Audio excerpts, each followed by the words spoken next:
السلام عليكم ورحمة الله وبركاته. وشما كوجمتو تردفتو كي أكم جرتو سنين جتشا أرى كنا راربتشو بربادا كنا مالتو مدته مال تاتي نموني جتنس جرتو أكاسو أمو بيجي باي رتي كنا بدواي قدا جتشوتيني نموني باين بيجي سانرتي متن سودان كنا بدواي قدا جتشو جراني كنا مالتو مدته كانجلو سوجل لالا سنين جتشو بربادا Asuman namoonni kenna jaallattan video kana like gochuun haga dhumaa dhaggeeffadhaa isiniin jedha. Kenna namni hin beekne jirtu jedhee hin yaadu.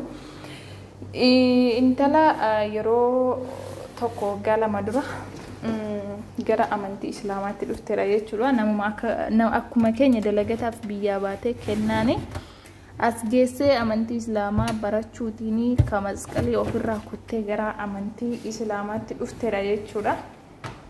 Ammaaf kennan rakkoo keessa waan jirtuuf namoonni baay'een du'aa godhaaf jedhaniitu suuraa ishee poostii gochuu jiru. Namoonni tokko tokko koomentii sana jala dhaqanii waan Yesuusin gantee waan amantii kiristaanummaa irraa baateef kan jedhanii ni jiru. Garuu sanaaf miti namni akkuma yaadetti waan dubbatuufidha. Namni rakkatee rakkina keessatti hin hafu akkasuma immoo namni kamuu badii ni qaba. Badii namni dhabe hin jiru garuu rabbiin badii namaa lafarratti nama hin gaafatu. Namni karakkatuuf ka mokkoramuuf biyyi lafaa biyya mokkorsoo biyya rakkinaa waan taateef malee waan kennan badii guddoo qabaatteef rabbi ishee mokkoraa hin jiru. Namni gaafa rakkate rakkina keessanii ba'anii darba jechuudha. Namni akka rabbiin isa sorry namoonni waan hin beekne badii namaa gammada jechuudha. Rabbi nama keessaa baateef kan jettan yoo jiraate yoo namni wanni badii dhabeesse badii nama hedduu badii waan namni garuu lafarratti nama sana ija nama lafarratti nama gaafatu hedduu nama waan tokko waa hedduu jira akkuma argitan garuu rabbi akka namaa kennachuudha rakkoo keessa jira badii ija nama jirani Woroonni kenna waan argatuuf mana yaalaa erga seente akkasii nama qabdan baay'ee danqan barbaada kan himamaa jiru kenna maal dhugaa dubbachuuf shamarran yeroo baay'ee jechuudha opereeshinii malee rafaa malee teekee malee waa hedduu aarsaa hedduu takka kan isheen ilmoo argattu garuu maaliif akka sababiin shamarri biyya arabaati galte opereeshina malee hin deenye deemsa irratti hedduu takka dadhabduu fi fakkeenyaaf jechuudha dubbii ijoo tokko yoo isinitti hime biyya namaa kana keessatti nyaati isaanii nyaata maalii akka ta'e ni beektani jechuudha. Biyya keenyatti qoraan cabsaa bishaan fidaa midhaan baannee oobcuu dhaqaa uunna gurguddoo baasna jechuudha. Garuu sanumarraanuu deemumsi manumatti deema jechuudha. Irra caalaa namni mana qorichaa yoo hin naqu namni biyya keenyatti humna qaba jechuudha. Dhalli isaa lafeen isaa hedduu tokko jabaadha jechuudha. Garuu biyya namaa kana keessatti nyaanni isaan nyaatanii nyaata dhiiga hin qabne nyaata fakkeenyaaf amma foon isaaniif hindaaqqoo isaanii yoo argitanii ka ji'a 2-3 dura qalamee firiizii taa'ee wanni firiizii taa'e kun immoo du'aa ta'ee dhiiga fixatee eega dhiigni keessaa dhume maal godhani fuudhamee hojjetama jechuudha. Nyaati biyya arabaa akkasii. Biyya keenyatti garuu qixxaa yoo nyaatte hamma ho'aa isaa abiddarraa baastee nyaatta yoo hindaaqqoon qalamte akkasuma arra qalamtee arra hojjetamti suni sirriitti dhanna namaa jabeessa sirriitti akka namni humna godhatu namaaf taasisa jechuudha. Biyya arabaa kanatti garuu nyaanni isaaniis du'aadha. Qaama namaa sirriitti ajjeesa sirriitti dadhabsiisa. Fakkeenyaaf hamma biyya namaa kanatti yoo waan guddaan hojjedha jette hin dandeessu takkatuu dadhabda jechuudha. Takkatuu humni namaa lallaaffata jechuudha.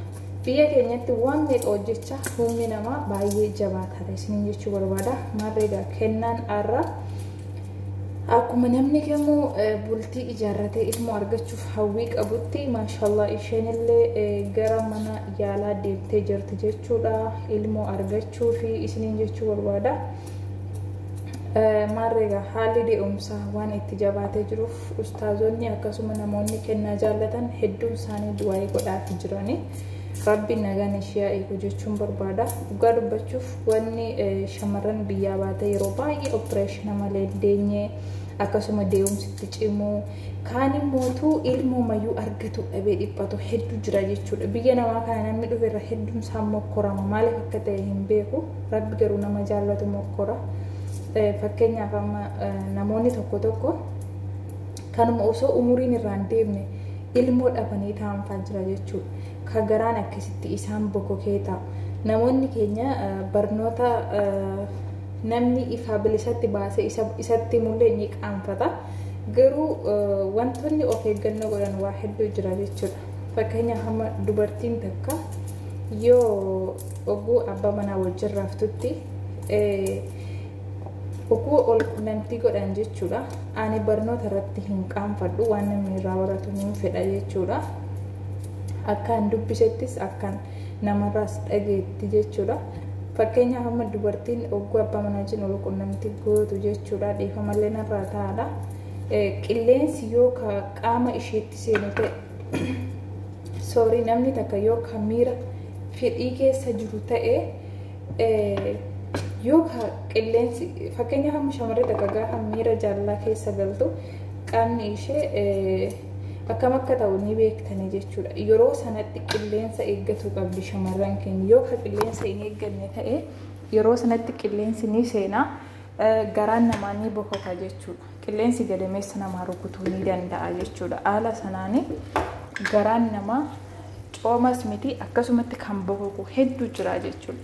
Wanni kun immoo gaafa garaan namaa bokottee akka namni ilmoo hin arganneef gufuu namarratti ta'a jechuudha. Waan kana osoo of eeggattanii shamarran keenya baay'ee tokko bareeda. Biyya namaa kana keessatti ka ilmoo dhabee rakkatus hedduudha jechuudha.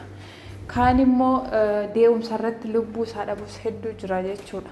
Dhugaa dubbachuuf namni biyya namaa dhufe dhanni isaatu ni dadhaba ni lallaafa jechuudha. Hedduu takka anama fakkeenyaaf waggaa takka dura galeetiin ture. Gaafa galee sanatti bishaan qodaa xiqqoo tokkotti baadhee lagaagaluu hin dadhabe. Sababiin isaa dhanni namaa kun du'aa wajjin waliin caalu.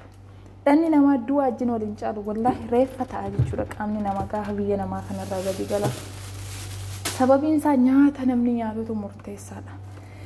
Ani biyyatti waan kamiinuu nan baadha nin danda'a.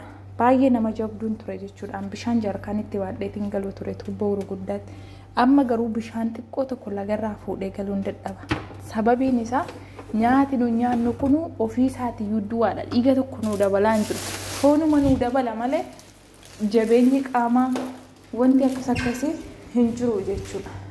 Wanti nun achirraa argannu lubbuumaan akka nu jiraachisu akka beela nu oolchuuf malee akka dhiiga nu ta'uuf akka nu jabeessuuf dhugaa rabbi giixaa biyya keenyatti za'iitiitiin nyaatatu irra humna namaa ta'a jechuudha. Nyaata biyya kana nyaattee uummata maaliif indaaqoon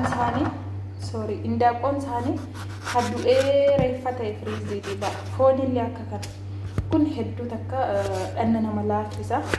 Akkasii rabbi furmaata nuuf haa godhu isiniin jechuu barbaada. Kennaan maal akka taate insha Allah marsaa lammaffaa walitti deebina.